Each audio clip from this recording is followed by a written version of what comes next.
Good morning, good afternoon, good evening, wherever you may be tuning in from. With me, as always, is Jason Buffington. And Jason, this is episode 75, our 45th show of 2021. Welcome. 75 episodes. I had no idea we would still be doing this. And yet we already have plans for most of 22.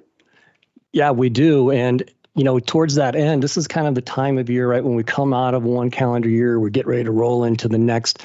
So we thought what we would do is have a two-part series, as our producer Mark is showing at the bottom of the screen, just kind of wrap up a little bit. And I was telling the crew before we went live that I thought it might be interesting to end in part one here, end the year, with essentially how we opened up the year. But before we jump into that and use kind of early research from 2021 as a tee-off point, I want to encourage two things. One, tell us where you're tuning in from. I'm in Colorado. Jason's in Texas. Our producer, Mark, is in Georgia. Our social media extraordinaire queen, Kat Trinell, she is over in Romania.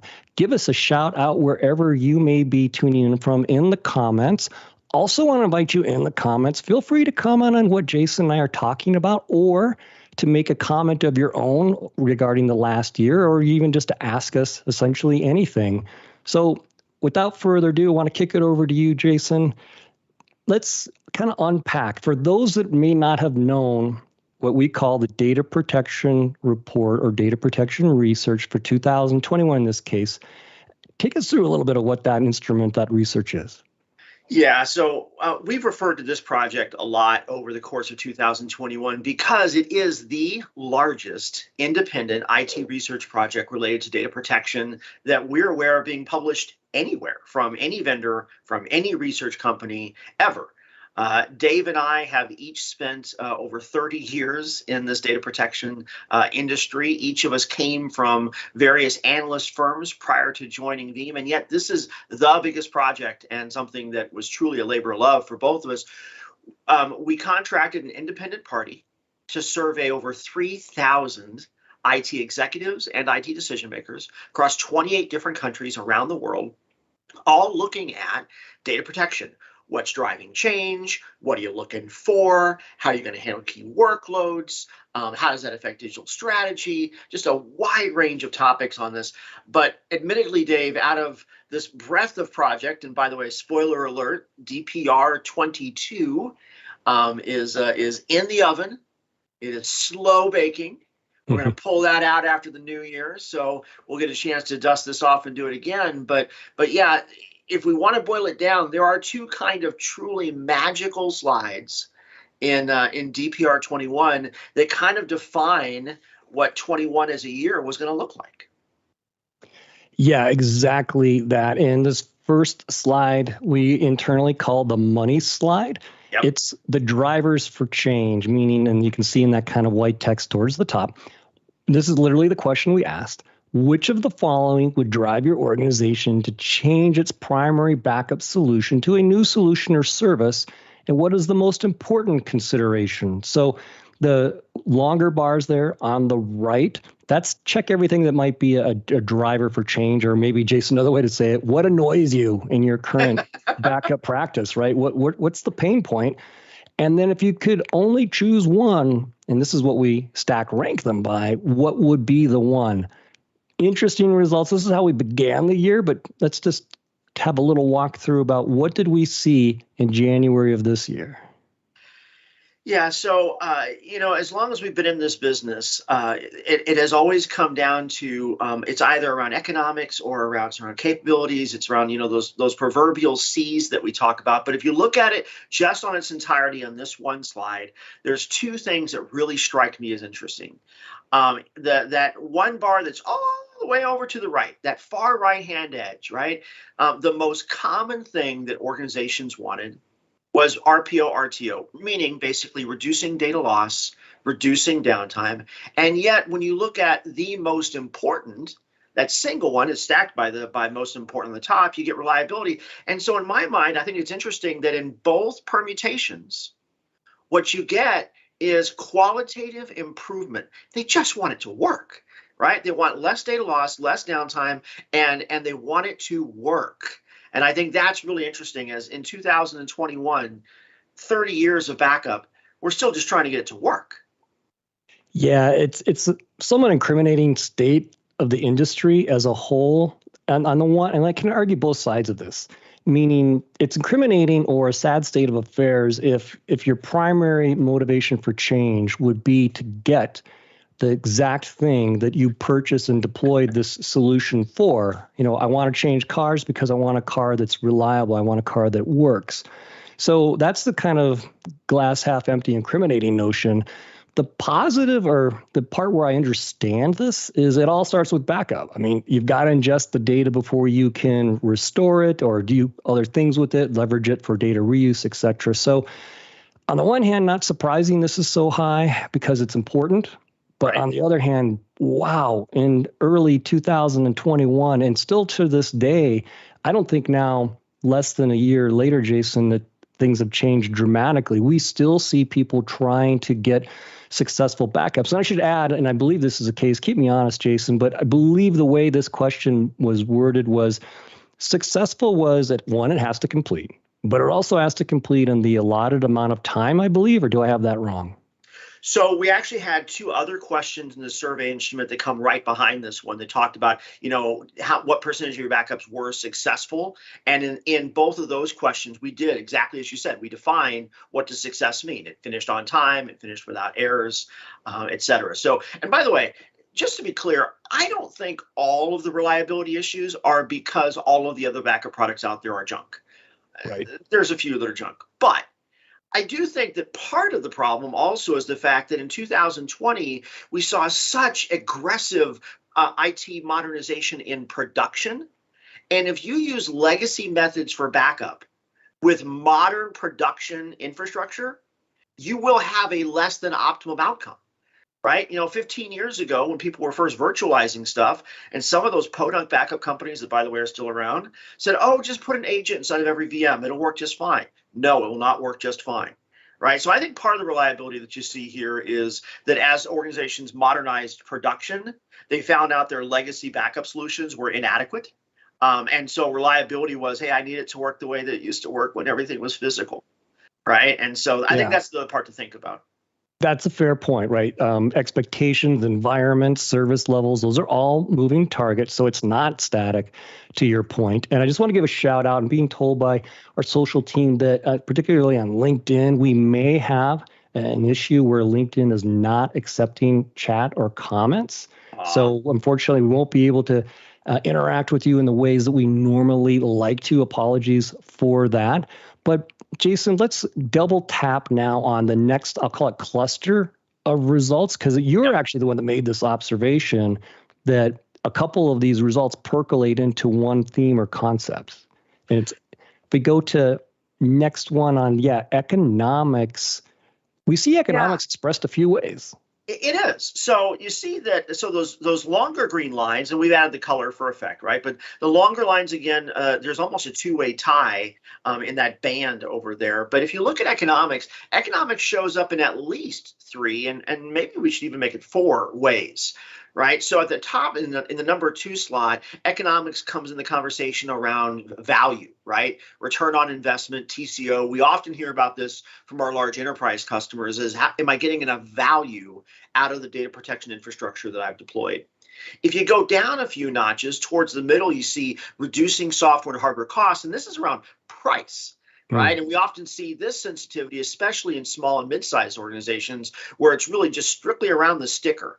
What did I actually have to pay in order to get anything recoverable in my environment? And somewhere in between there, you'll see down in CapEx to OpEx. So looking for different kinds of consumption models along the way. And Dave, I'm going to also suggest that if you look at things like deploying an appliance form factor and getting rid of some of the other complexities that are in that fray, that you get some indirect economic value as well. But if you put the most importance together, we have at least 9 plus 7 is 16, plus 6 is 22. So better than 1 out of 5 organizations, their primary driver for what they're looking for in better data protection is just economic value. I don't want to cut a large check and then wait 5 years for my ROI, right? Those years are gone.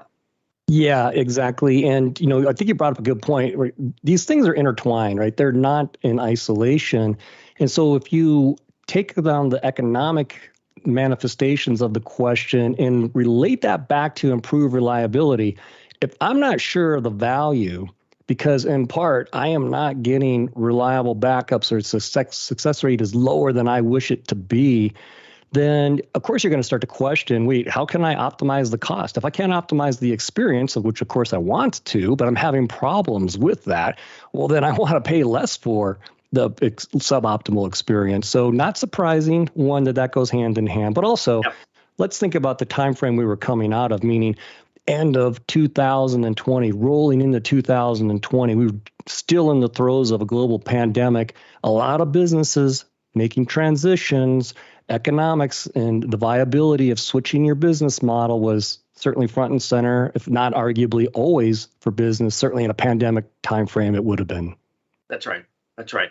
Now, for a lot of organizations, in order to get better reliability, right, in order to get better economic value, let's go to the third of the macro trends, which is cloud, right? Yeah. Certainly in production, you couldn't talk about IT modernization in 2021 without talking about the cloud, and that goes for production and protection. And I would argue that for many organizations, the way that you got that economic benefit, the way that you improved reliability, is by going to a managed service where somebody smarter than you was clicking that button so you didn't have to. And you didn't have to babysit it and scale it and architect it and maintain it, et cetera. So I'm actually really pleased. I think that folks got it pretty clean in 2021.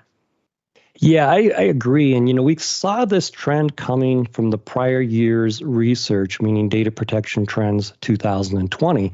And for a long period of time, we've observed that, meaning long period going on almost a decade and a half, almost 15 years, that the top three drivers for change oftentimes centered around the word C. I won't spoil that yet because we're going to do another build out of that. But we kind of have to add in a fourth one of cloud here, Yep. either immediately today or wanting a solution that's flexible enough in the future to be able to embrace cloud services is certainly becoming more top of mind. I agree with you. I think people got it right. And if you think about like a couple of weeks ago, we were doing New Year's resolutions when folks still had some use or lose it dollars in the year. A lot of our New Year's resolutions that we talked about were, things that you could do just to, with any last budget dollars that you had in 21. Our top suggestion was, if you don't already have it, add cloud to your data protection strategy, right? Get your data out of the building somehow and probably start piloting some kind of a managed service as part of that. But as you said, Dave, there are arguably 4 C's now, not 3. But let's take a look at that fourth macro trend as far as what's driving change. And admittedly, it's a little out of order because cloud came higher this year, but capability, right? Actually getting it to work better. Dave, what are your thoughts?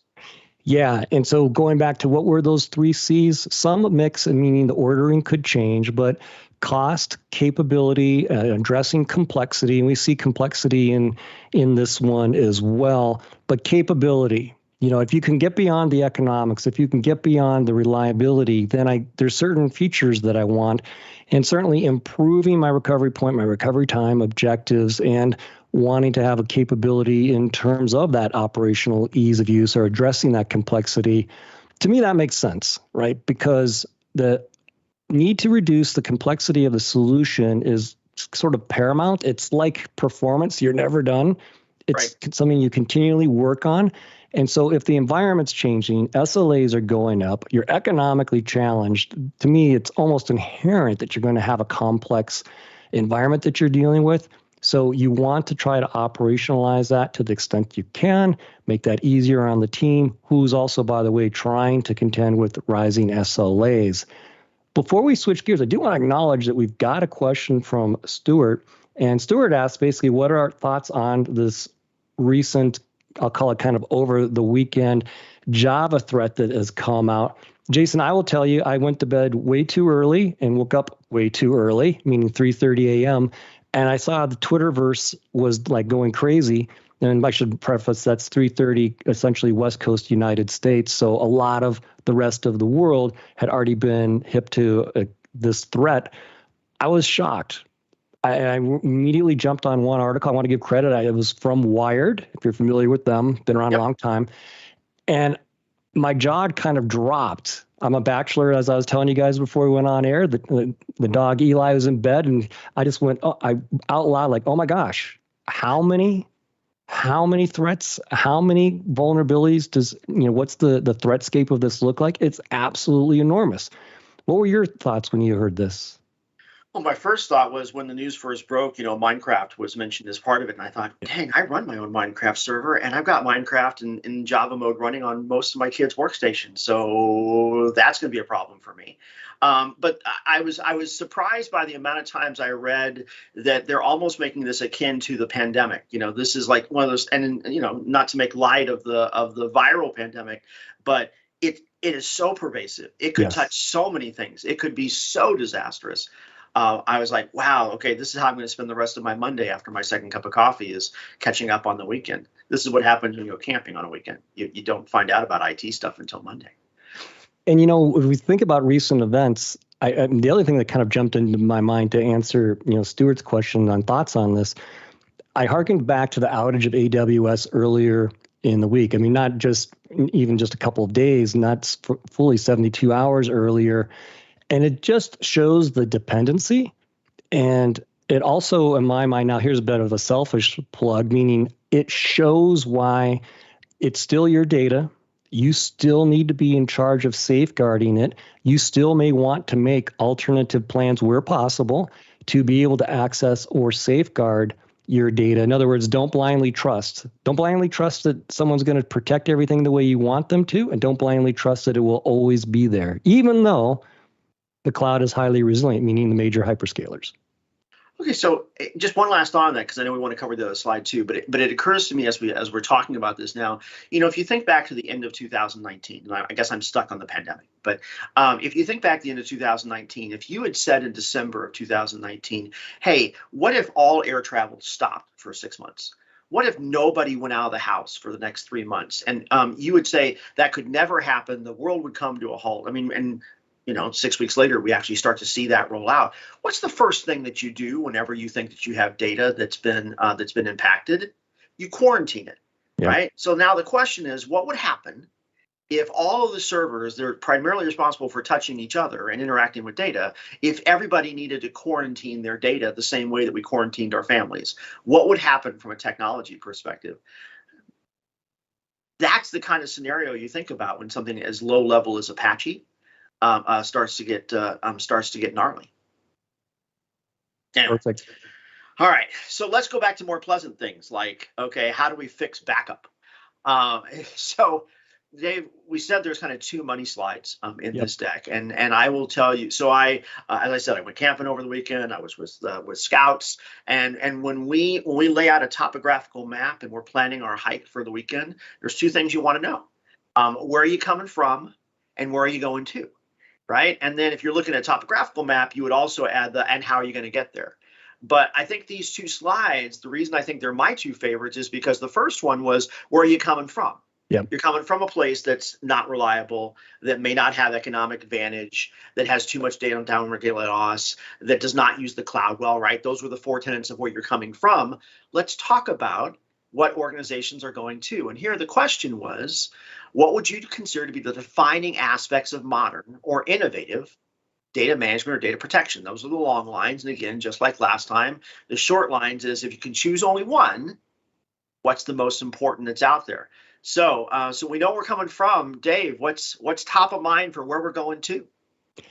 I think this is fantastic. And our colleague, Melissa Palmer, and I know you spend a lot of time in business continuity, disaster recovery, but I think it's great in terms of recognition, meaning what does modern or innovative look like, that automation, that recovery workflow and orchestration concept.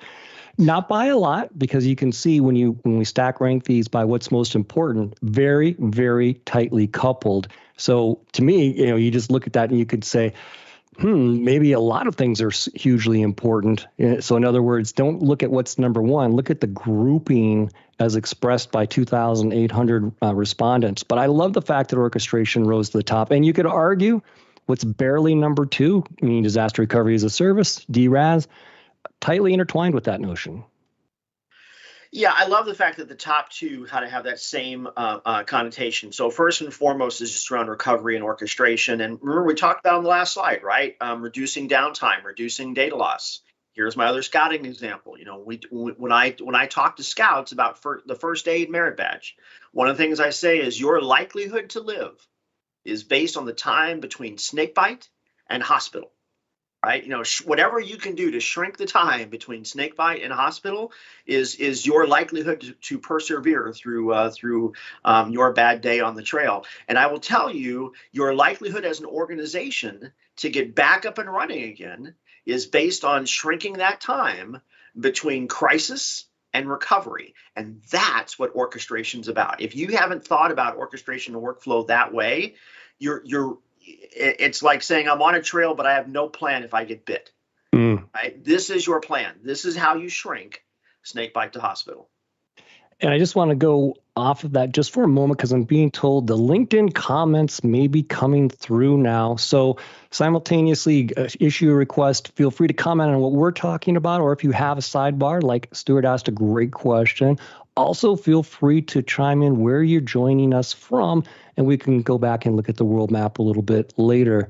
But yeah, I like that notion of, have a plan and reduce the exposure, essentially. And if you don't have a plan, you are in trouble, right? And if you don't have a well-tested plan, you could argue you don't have a plan. I feel like I'm channeling my inner Melissa at this point. Everyone should channel their inner Melissa now and then. Now, by the way, it'd be remiss to say, so orchestration is a big part. The other part of it is just simply just having that secondary site, right? So we don't get a chance to cover it today, but I think one of the main reasons why DRaaS is so compelling to so many organizations is because there's a lot of organizations out there that know they're dependent on their data, but they don't have a second site to fail over to. And so leveraging the elasticity of cloud-based services gives them, for many organizations, especially upper mid-market and commercial, a DR site for the first time ever. Yeah. Now, if we go to the next slide, you made up a word. Take us through that. And I notice we're kind of double dipping, meaning we're ascribing orchestration to a couple of different call outs. Tell us about this one. Integratability. I did look it up. Even with the hyphen, you're not allowed to use it like we did, but I think it works here. So really the idea is that backup should not be an island unto itself. Right. So you should not go into your production platform and provision a workload and then have to leave that, go over to backup, and then say, now I'm going to protect it. Because invariably, you're going to miss something, right? You're going to over or under protect. The right thing to do, I'll use VMware as the example. I provision a VM, I add a tag in vCenter, and then I'm done.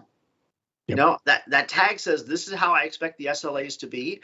And then a modern backup solution knows what to do with that, like Veeam. Same thing with cyber, right? So you should not be thinking about cyber preparedness, BCDR, and backup as three different kinds of IT initiatives. It should be one set of how do I ensure the business always has access to good data, regardless of what else might happen.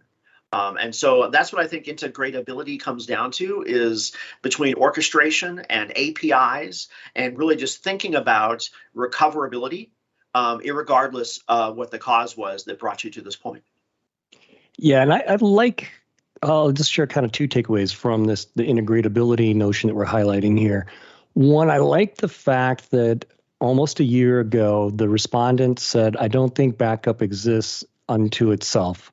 Yep. And that's a major sort of industrial progression, maturation, whatever word you want to use there. I like the notion that it's not just something that's off to the side, it's downstream, it has no affiliation with other tasks.